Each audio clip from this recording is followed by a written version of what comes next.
Welcome to another episode of Outbound On Air. I am one of your wonderful co hosts, Kristen Lopez, and I am joined by Ben Smith. Today, in this episode, we are going to be going through some FAQs, frequently asked questions around outbound. So, Ben, one of the most common questions that I get that I think I should kick it off with is, do I even need to do outbound? Mhm. Yeah, well, that is a good question and a frequently asked one. And I think the answer is somewhere in the realm of, well, it depends, right?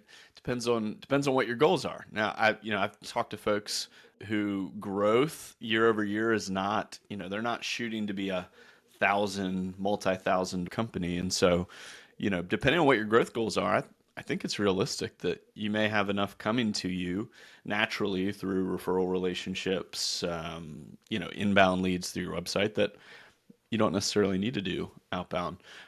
What's been interesting to me, and I think you've gotten similar feedback, over the last year, is that um, inbound lead flow is getting trickier. I've heard more and more people say that. Folks who, have been in business for a long time, been through a lot of the ups and downs of the market, and I think there's a few reasons for that. I think there's more competition. Hmm. I think that's probably a primary reason, but also, just the way that we might have talked about this in the first episode, the way that people are searching for help, right?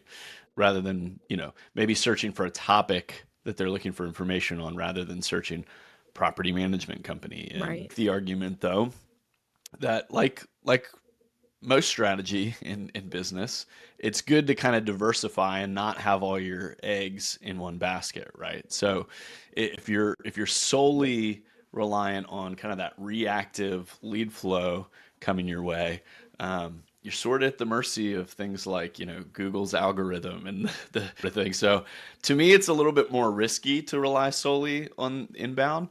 Um, I think outbound is something that everybody should try in some way, even Hmm. even if the amount that you're doing is relatively low in comparison to what some other folks are doing that have higher growth goals. Um, but again, it sort of depends on the person. How would you answer that question? Yeah, no, I think that as I was asking you the question and listening to your answer, I was like, every single answer that we give today is going to be, it depends. And it's going to depend on so many different things, which is Well, we'll great. tell you what it depends on. Exactly, exactly.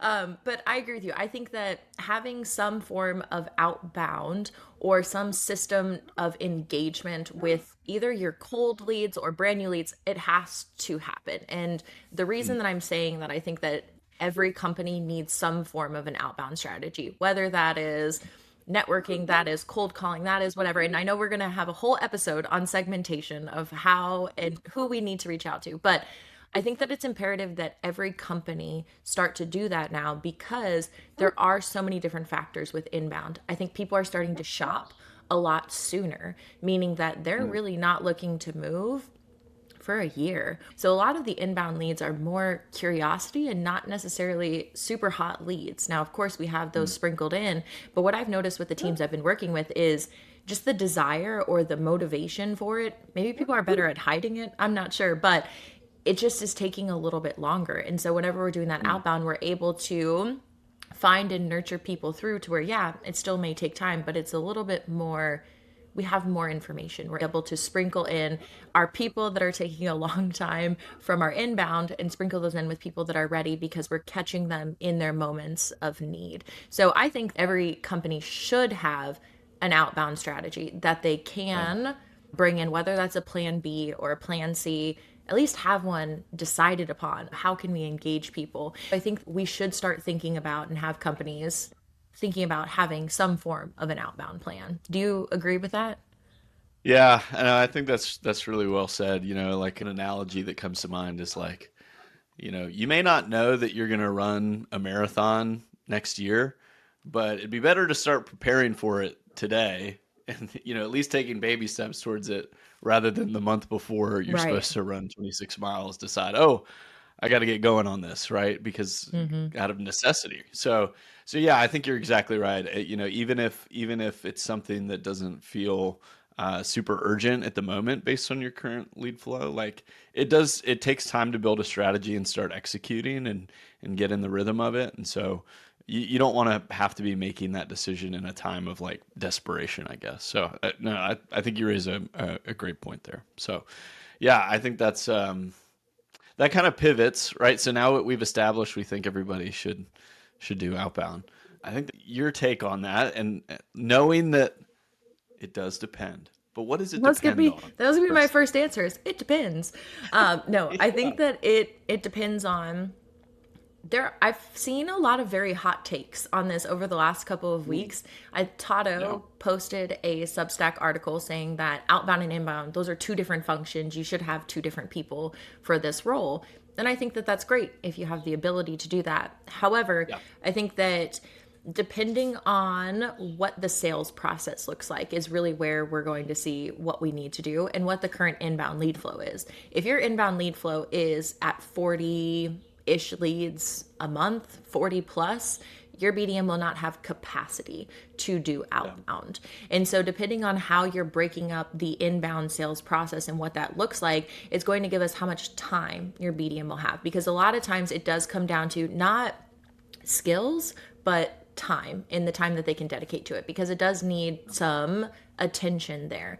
And so I think that if we have a company that's bringing in quite a lot of leads, then we need somebody who is dedicated 100% to outbound because what that BDM is going to be able to give is maybe 4 hours a week. And if what we yeah, need is 40 outbound leads to be generated this year, your BDM is not going to have the capacity to do that. So I think it comes yeah, back to the forecast and what we're bringing in on average over the last couple of years for the number of leads that we have. Then what's the gap between the number of leads we've consistently been bringing in and the goal that we have set for this next year? If that gap is significant enough that your BDM will not have the capacity to do it, then we are looking at an outbound person that needs to come in. yeah, And that to me is the way that I like to think about that is in that way. What would yeah. you add to that? Well, I think that's really good, and there's certainly a time element. I'm glad you brought up the article that Todd wrote. I thought that was great. And the skill set thing, I think, it is important, right? So you have to remember that somebody that is a gifted closer, right? Somebody that takes the lead when it comes in, gets next steps established, gets the agreement signed, gets them moving into your onboarding process. That skill set is important and you need it, but it's not necessarily a precursor to being good at going out and actually hunting, right? Mm-hmm. I think about like if you were, let's say you're hiring a BDM, right? And you put out a job posting and you're looking for, let's call it sales experience broadly. Well, there's so many different types of sales out there, right? And so you want to be really attentive to what that person has done in the past. Okay, Mm-hmm. so this is the analogy I always use. It's not a very good analogy, but I'm going to use it anyway because it's the first one that comes to mind. So let's imagine, Kristen, that we've got a salesperson that works in a shoe store at the mall, Mm-hmm. right? Okay, well, there's people walking into the shoe store. You want to do a good job with them. You want to help identify, okay, what are they looking for? What size do they wear? Get them something to try on, right? That's very different than if you were walking around the mall and talking to people and trying to get them to come to the shoe store in the Mm-hmm. first place, right? Like those are two completely different things. And to be honest, there are a lot of salespeople out there that aren't comfortable doing the actual hunting. Now, there are exceptions to that, right? Like there are definitely people that are good at both. But I think you need to have, as a business owner, you need to have an expectation, not only for yourself in terms of what you're looking for and the type of experience you're looking for, but then also in the expectation that you set with the person Mm-hmm. coming in. Because what you don't want is you don't want to hire this salesperson with the expectation, hey, we get 40 leads a month. I expect you to close 30%, that sort of thing. And then when you start having a couple down inbound months and there's 20 leads and 25 leads, your salesperson turns around and is like, well, hey, I'm just, sorry, I'm not getting enough leads. That's why results are down, right? Mm-hmm. In my opinion, regardless of whether they're doing inbound, outbound, both, your salesperson needs to, the term I use is own their number, Mm-hmm. right? Like if the expectation is for me to close 10 doors a month, like when I have a down inbound month, like I'm going to figure out how to get more leads into the pipeline, or I'm going to follow up with lost leads. So I think the expectation setting piece is really, really important because you don't want to end up in a situation where somebody's underperforming and they're quick to blame it on lead flow. So, you know, obviously that's helpful if you're thinking about hiring a salesperson. If you already have a salesperson and you're already in this position, right? It's a little bit trickier to navigate, and Mm-hmm. maybe that's the scenario where you say, okay, I I feel really confident in my inbound person's ability to close the doors that come in. I need to get somebody who can bring in more conversations, whether that's for the closer I already have, or maybe that outbound person just closes their own stuff too. So listen, if you're in a position where you can afford both roles, Mm-hmm. I think that's awesome. But like you said, that not everyone may have those resources Yeah. available to them. And Go I'm going to ahead. throw a curveball here because this is a new Yeah, do it. scenario that I have seen coming up more and more where we do have an owner of the company who wants to stay as the closer. Like that is what they Hmm. want to do. They want to have that conversation Yep. with the owner.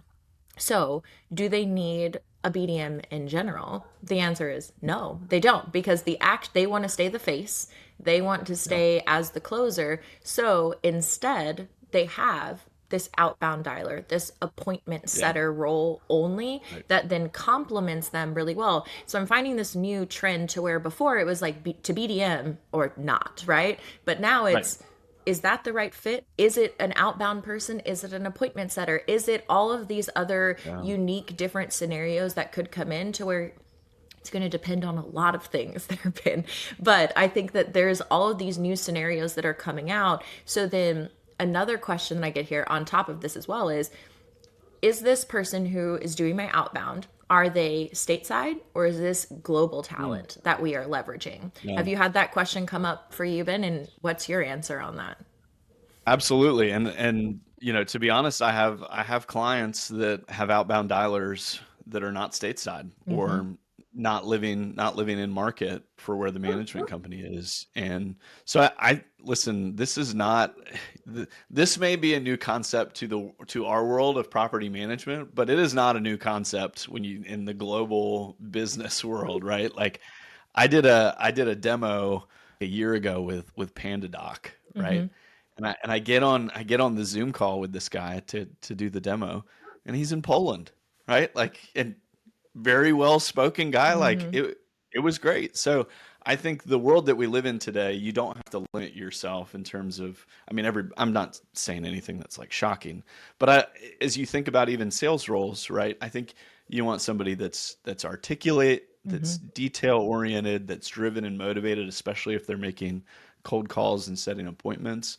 And I would say even if you are a business owner who you've made the decision for whatever reason that you want to be the closer, you kind of want to be the salesperson, right? Maybe that person is an appointment setter, but also kind of a sales ops type role for you, Mm-hmm. right? Helping you stay organized around the leads that are coming in, getting those people booked, um, doing helping with some of the follow up, because I think that's what I've noticed is with business owners that are doing sales, they're really, really effective at closing, right? Especially if they're wanting to work with investors Mm-hmm. and they themselves are an investor, like you can tell that story really well.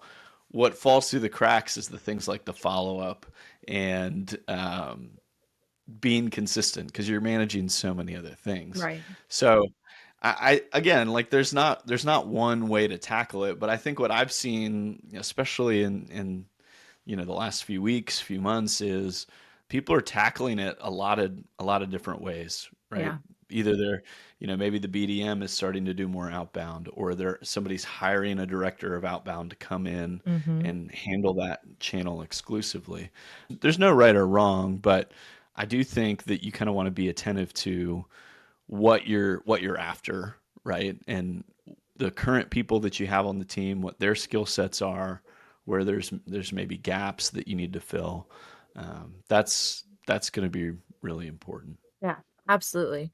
I think that what I have been inspired by over the last couple of months has been just creativity of trying to put Hmm. things together in different ways that are going to work Yep. best to where it depends is a more comfortable answer for people now. And they're like, it depends on me and my company is where I think that, it depends is always the answer because what is the company structure? What are we looking for? How does that happen?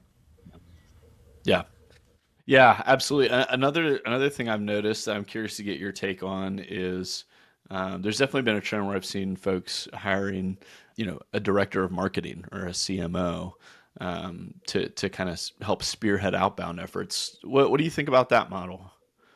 I love it. I think that it is really, really great. Um, it brings a new level of sophistication, right? So whenever Mm. I've worked with some companies transitioning into having that director of marketing where that did not exist before. And so what now we have to do is almost score the leads of really defining what is a sales qualified lead and what is a marketing qualified lead and what are Yeah. we counting here towards like our conversion in general. That's on like the inbound side that gets me very excited. For the outbound pieces, having one dedicated person to the strategy, to understanding, to running the campaigns, that really is a full-time role there whenever we're thinking about all of the different methods that we can use, all of the different modes there of communication, making sure the messaging is tailored correctly, making sure that everything is kind of working within the pieces. Incredibly, incredibly helpful because if you have somebody who doesn't quite understand those things, like I remember when I was a BDM, they said, "Oh, Kristen, you're going to take over our Google advertising." Did I know anything about that? No, I had no background in that, no understanding. So I had to sit on the phone with Google for like 4 hours being put on hold to ask my questions to figure out what are keywords, what is this, what is that. And it was the most painful thing. Yeah. But because I was the director of sales and marketing, did I have marketing Yeah. experience? No. That title, I was like, okay, I guess I know marketing now, but there were so many things that were then given to me, managing our Facebook ads, managing our Google AdWords, managing all of the campaigns that we had.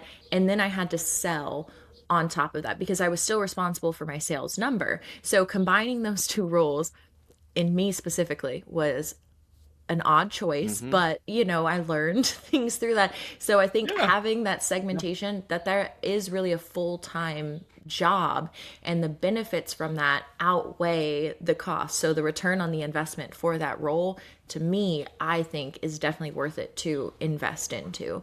What about you, Ben? What are your Yeah. thoughts? I think you brought up a great point there, which, we've probably said this on a number of episodes. If you've got somebody that's good at closing deals, like you want them on the phone talking to people as much as possible, right?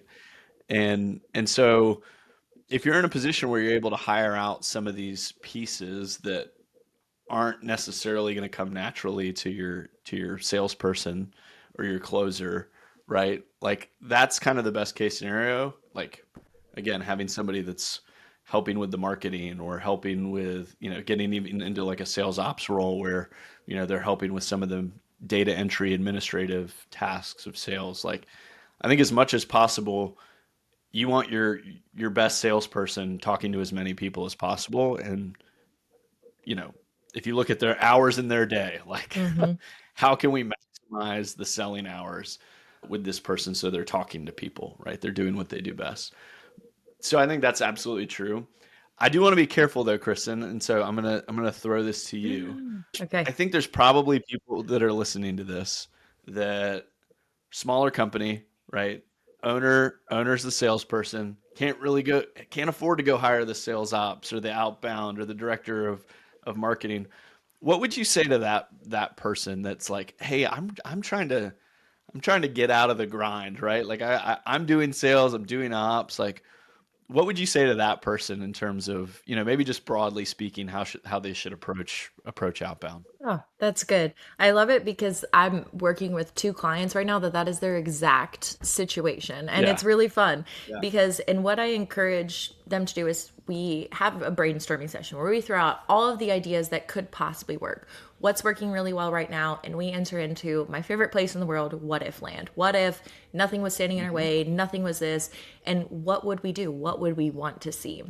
And so, really, what I encourage there is we want to pick things that are exciting to us, that are fun for us to do. If there are things that feel Yep. like a grind right now, it is not going to be sustainable for us. So, I think that for the owner sitting in this seat who is needing to implement some of this outbound, my biggest thing is always how much time do we have, right? What can you realistically commit Right. to in the Yep. worst week ever to where you've got to cover for someone in ops, you are still handling the sales, what can you still give in that week, right? And so we come up with the time there, and then we figure out things that have worked well for them in the past. I mean, what Hmm. happens, what I've seen happen, and I'm curious your take on this, is the owners of the company at the beginning, they're out and they're doing things and they're networking and they're meeting people because they're trying to grow their business. Once the business has Yep. grown to a certain point, it's almost like they have amnesia and have forgotten all of the things that they did initially, or they're Yeah. like, oh no, I don't want to do that again. They've forgotten all the things that help get them to this point. So then picking out the couple of things that are exciting, like for example, one of them is lunch and learns. Lunch and learns is something that Hmm. somebody can really enjoy to do. If we love teaching, we love talking to people, great. We can give lunch and learns. We can go to our board of realtors and get certified to give continuing education classes. Now we are in front of realtors that are paying to be at this event, right? We can go to brokerage offices and educate. There are things that, depending on where your strength is and what is exciting for you, that's where you've got to focus, especially if time is of the essence and we don't have a lot of time.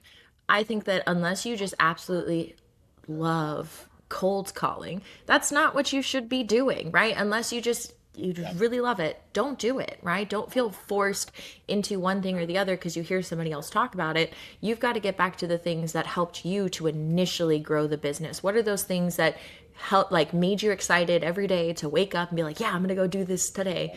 That's what we've got to get back to and be able to fit that within your schedule so that the business can continue to grow to whatever goal that Yeah. is, right? Wherever you're trying to grow it until you're getting out of the sales, whatever that looks like. But you've got to get back to the things that are exciting to you. Yeah.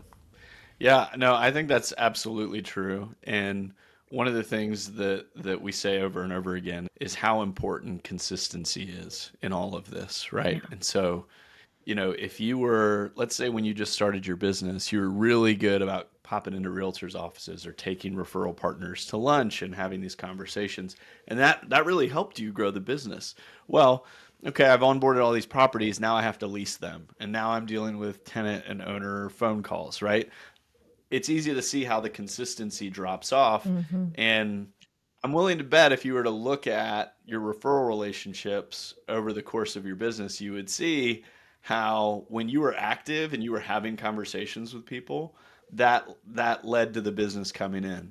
Now that it's dropped off, right? Maybe I haven't talked to that person in 3 months, 6 months. And look, you have to, whether it's prospects or referral partners, you have to stay top of mind. Like Absolutely. you can't just disappear and hope that the leads are going to keep coming your way. So I think you're exactly right. I think it's you want to pick something that you can actually follow through on, and in all likelihood, what you're going to follow through on is something that gives you energy, something that motivates you, right? But also, you know, look at your past results. I mean, it's easy to fall away and forget that stuff and think like, man, like what how did I get to where I got? It's like, well, if you actually dug into it, there's probably a few things you did that were really high leverage and high quality results producing activities. So, yeah, just hey, shout out to all the business owners that are out doing sales themselves while balancing everything else. It's not easy, and yeah, maybe we'll do a whole episode on that, structuring an outbound plan for a solopreneur. That sounds very exciting, Ben, and very applicable to our lives. Yeah, totally. Totally. Hey, let me ask you this. I feel like we covered that FAQ pretty well. One of the questions that I've gotten plenty of times over the years is, how do I come up with a budget for outbound, or Oof. what do I commit resources towards when it comes out? How much? Maybe a better question: how much is it going to cost me to do outbound, Kristen? I think that that's probably one of my least favorite questions that people ask me. You know Me why? too. Because Salespeople, we it don't like money. depends. Give me all I the know. money. It's terrible. It's hard to put a specific dollar amount on it because it depends on what your like your method of outreach is. If we're planning to do outbound postcards or mailers, that's Mhm. probably going to cost us a little bit more money than I think even doing lunch and learns once a month, right? I think that the over the course Mhm. of time, those mailers are going to significantly add up for us. So I think that the best advice that I give to people is set a certain dollar amount aside each month as like discretionary funds for your BDMs, right? As far as whether that's $1,500 a month, $500 a month, whatever you can start to allocate to that. And then we start to formulate a plan around what we have. And that may not be the best answer. So I'm very curious your take, Ben. But having these discretionary funds for our sales team to be able to take and do things with, because if the person who's running your outbound, they just love giving gifts. They apps like they can pick out a gift for someone and they can write a really nice handwritten card and they can send that. We want to make sure that the funds are available, right? That we don't need to come back every single time and then look at the books and say, "Oh, it's going to cost this much money. Oh, nope, that's too expensive." Go back and forth. We need to figure out what we can set aside so then whenever we're building the plan we know what we have to play with. I don't love that answer, Ben. I'm hoping that you can add some clarity to that. Well, I'll lean back on my experience at Profit Coach for a minute for you. Oh good, I So, was really hoping uh, you'd bring some real like some of that some profit real dollar coach, yeah. figures. Bring it because Yeah. I'm like, I don't know, dollars, it's fine. So there is a metric for this, Oh, I'm right? And so it's an happy to learn important this. one. It's one of the six key metrics that Profit Coach emphasizes, and it's called unit acquisition cost. Okay. So how much is it costing you to bring on a new unit, right? Um, the first thing is you need to make sure that you're tracking this and not just tracking it, but accurately, right? So here's an example of something I would see all the time at Profit Coach. Somebody's P&L, the expense side, they'd have a line item for advertising, right? Okay, well, is that advertising for new owners? Is that advertising rental listings? Is that like it's kind of all advertising is like muddied together, right? Hmm. So the first thing you need to do is one, you should be on the NARPM accounting standards, right? Like for sure, if you didn't know that already. Um, but even if you're not, what I would encourage you to do is have maybe it's even an outbound specific bucket Hmm. in your expenses, but at a minimum, like I think the code for the NARPM accounting standards is new owner advertising is what we call it. So if you want, like that can be inclusive of your inbound and outbound efforts, but I think it's probably worth, especially if you're going to devote a lot of resources to outbound, to have that as its own like sub account beneath that. And the reason why that's important is because we don't want to throw a bunch of money for very little results, right? So, sure, like you could go spend thousands of dollars on pay per click or, purchase leads. Like you can definitely do that. But at the end of the day, if it's not converting to units acquired, you're wasting your money. And just so like people are aware, you can see this in I think the last benchmarking study, which was 2022 that Profit Coach did. But the benchmark you want to aim for, what the top performers do, is for unit acquisition costs, it's like $69.41. I don't know. It's For 760 every door or every client? for each unit. Yep. Okay. Yep. That's what you want to aim for. And look, I've seen people who their unit acquisition cost is zero. And you know how you get there? Well, lots of referrals, right? Like lots of people just, whether it's current clients like sending you business, right? There is a very like bootstrapped organic way to grow. But I think the point that I'm trying to get at is you need to commit to what you want to do, kind of come up with an idea of Hmm. what you can reasonably spend, but then you also need to like track that and measure that over time and be able to say like, okay, like we are effectively spending money in a way that is leading to new units. It's Hmm. okay if unit acquisition cost is trending up as long as unit growth is trending up too, right? What you don't want is unit acquisition costs going like this and new units going like this. That's bad, obviously. So I think you want to track this stuff in order to gauge success. And, again, over a long period of time, right? Like if you dump $1,000 into doing a mail campaign and you only send one mailer to 1,000 people, it that's it's probably going to yield very little results, Hmm. right? So set a period of time, like commit to a strategy and set a period of time. Maybe I would say a minimum 6 months probably for most outbound efforts.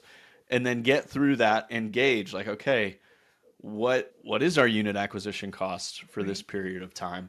What are the things that actually brought in new business for us? Because ultimately, if you don't know where your leads are coming from, then it's going to be really hard to judge what's effective and what's not. I love the point that you brought up about like gifts and lunches. Like, I think in the grand scheme of things, like spending a couple $100 to take lunch to a big office of agents, like that is not that much money. Like, Hmm. it's not. And so you definitely want to, I mean, honestly, if you were going to be stingy and like, I don't want to spend any money, like just get on Zillow and call Furbos all day. Hit the phones, or like that's very low cost to do, right? There are ways to do it without having to spend very much money. Yeah. But I also think you can do outbound without breaking the bank, right? You can spend some money, and a great example would be is if you're targeting people who own portfolios, Hmm. right? So you pick up a guy that has 5 doors. Okay, well that's whatever your unit acquisition cost was, that's going to be pretty effective because you got 5 doors out of one relationship. So Yeah. yeah, that's that's And that's my long-winded metrics answer for you. But shout out to Profit Coach and the great work that they do. that's great. And I just want to add something to that there. I have found it to be really successful whenever the owners set the budget and then give whoever Mm, is in charge of this free reign to create with it and to be able to do yeah, things. Now, this is with obviously with trust. I am not recommending that first day on the job you hand over a $5,000 a month budget to someone else, right? yeah, But with the yep, trust there and giving the BDM, your marketing person, free reign to take that and manipulate it the way that they see fit, I've seen great results come from that. Where it gets yeah, stressful and dicey is you've got someone, because typically our outbound person, our marketing person, our BDM who is good at outbound is going to be more on the creative, extravagant side, right? That's just kind of a tendency that comes with it. Where if they're excited about an idea and they want to execute on it, but they have to jump through 5 different hurdles to be able to get this approved and to be able to justify to somebody who's maybe not as creative as they are, and they're just like, no, no, no, every idea is a no because you maybe don't believe in it or you don't understand it. That is counterproductive, right? So I think that you have to, whenever it comes to this outbound, be okay, especially if you're handing it over to another person, for them to be able to have the right, ability to create within that and to be able to come up with something. Because if this is the person that's going to go out and is going to do these things, they need to have full confidence in what they are doing, right? I was coaching a BDM who really had this great idea where they wanted to send seeds out to people, right? And they wanted to say, we'll help you grow. All like it was a very cute mm, campaign, like custom stationery, all of these things. it was not a really, really expensive campaign, but it was cute. It was very much this person's vibe, right? Like that's just kind of who they were. The owner of the company was like, "No, I don't like that. I want to send out koozies," which is just a different, like it's very different vibes there. So then the BDM is like, "Well, okay, I'll send out the koozies." Did that campaign get done? No, because they were actively pushing it off, not wanting to do it because they had this idea and instead of the ability to create within that, it was just smooshed down. So I think Yeah. that having the budget, but then also letting go of some of the control as well, makes for a great mix whenever going out and doing outbound. Yeah. I mean, that's sort of the fun of it, isn't it? Like trying different things, being creative, like coming up with unique ideas. Like as you were talking, I thought about some of the stuff that I've tried over the years that, That was you know, going to be my has worked question. and hasn't worked. Okay. What Well, have all you right. done So I've got that's a couple worked or fun not ones. worked? Yeah, let's hear it. So my first sales job was selling insurance, home, auto insurance, renter's insurance, right? And so I wish I could take credit for this idea. It wasn't my idea, but I tried it. So uh, obviously, apartment complexes, right? They require renter's insurance. This Hmm. is like 2011, yeah, 2013. So now every apartment complex, much like most single family property managers now, they have their own insurance that they offer. But at the time, that wasn't really a thing. And so I wanted to sell renter's insurance. So I bought these little like candy boxes that had my face and number and email on there. And I took them around to all the apartment complexes and I dropped candy in them, right? And they sat there on the front desk. So whenever a renter was filling out their, lease or their application, like boom, hey, do you need renter's insurance? Right there.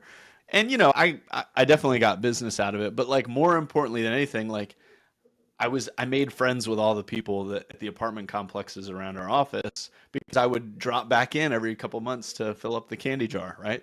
So doing stuff like that, it's good to try and see what works and see what doesn't work. So that's probably the most kind of outside the box Did example you try any that that I did not work where you were like, ah, this was not a great idea?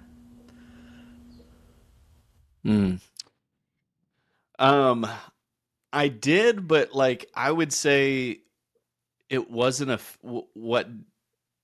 what I would say wasn't effective was really a result of me not following through on doing enough of it. You know what I mean?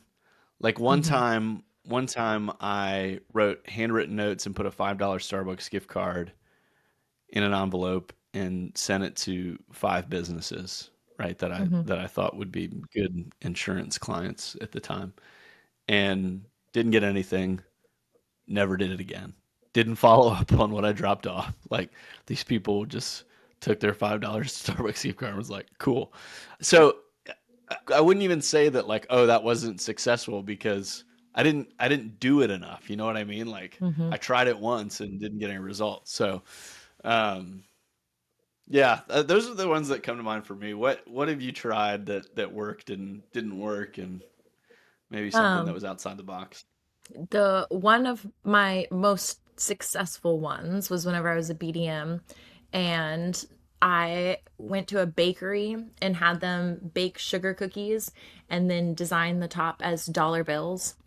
And then I had them package like four of them together and I put them in a box. And then I said, here's your first stack of cash from our property management company. And then I mailed that out to like 10 different people. Yep.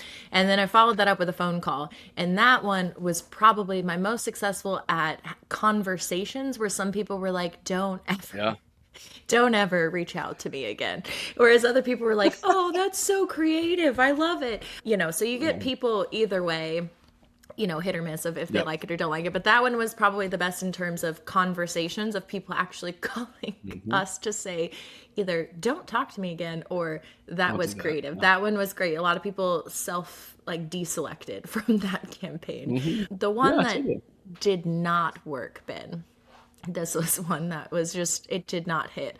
I got the list. I don't know if they do this everywhere, but platinum top 50 realtors in San Yeah. Antonio. So I took that list and then I went to the store and I bought succulents. And then I planted them in these like mason jars. And then I wrote a little Uh-huh. note on the side that said, "Congrats. I'm glad your year didn't suck." Like succulent, SUCC. And let me tell you, Ben, nobody wanted to talk to me after that one. That's amazing. I thought that it was so clever, but it did not land. It Oh did not no. land at all. Wow. But that one was That it did not land. But I tried it and it was fine. Like it was okay. But going to drop it off at the offices, the looks from the front desk people, it's a whole experience, and it's fine. It's mm. a fun story now. Well, I think that's the thing about this is like one, like you got to try different stuff. Like you have to. And part of the fun of it is being creative. But like ultimately the experience in and of itself, you're going to take something away from it. And at a minimum, like it's a funny story of like I tried this thing and it tanked miserably, right? Like it did not work. So, I think the creativity is good, and honestly, like at a minimum, like back to kind of the budget question, Hmm. like write some handwritten notes. You know what I Yeah. mean? Like that costs you postage. It costs you time. That's kind of the greatest expense in Yeah. this. And so even if you don't have a lot of money to be able to devote to this, really like at a minimum, you need a list of people and you need a CRM. Yep. Like you can do outbound with that. And there's lots of different ways to get lists. There's software providers out there, title agencies, tax records even. So you can do it on a budget. Just be creative. Do something unique and again, back to the consistency. Say I'm going to do this for this amount of time and then review my results. Don't do it once like I did with the Starbucks gift cards. That didn't work. No, that's great. And just my final thing here with on that piece of you can do things with no money. When I was wholesaling houses and I would have to go door knock, I would just drive neighborhoods. And the ones that I Yeah. found that I really, I was like, oh, there's good opportunity here. Go up, knock, nobody was there. So I would just keep post-it notes in my car with a note written on it, and I would just leave a post-it note on people's properties. And that was really, really good. Yep. And how much did that cost me? Post-it notes and pens and gas. But this was back in Nothing. 2016, so Yep. gas was less then. But it Yeah. was a that you can do a lot of things with creativity. So Ben, final thoughts Yeah. as we are rounding out this FAQ episode here. Yeah, I would say, whether it comes to budget or who is doing outbound for your team, right? It depends, but there is a way to do it, right? Like don't get so deep into your head about how and what you're going to spend money on and who's going to do it. Do I need to hire, right? Like there is a way to do outbound that is very simple, is very cost effective. What's most important is that you start doing it and you stick with it, hands down. And maybe you get to a point where you change your strategy in the way you spend money, or you hire a person to do just outbound. Maybe the first step is actually just to hire a BDM, right? Whatever stage that you're at, right? Don't overthink it. Find people to talk to. At the end of the day, it's about conversations. That's that's what I would say. Anything I missed? No, my only thing there is the same advice I gave last episode. It's never as hard as you think that it's going to be. You're going to overcomplicate it in your head, but you just have to get started, and it's never as hard as you think it's going to be. I love it. What a great way to end the episode. Kristen, I'm looking forward to covering more frequently asked questions in the weeks to come. And thank you all for listening and tuning in with us.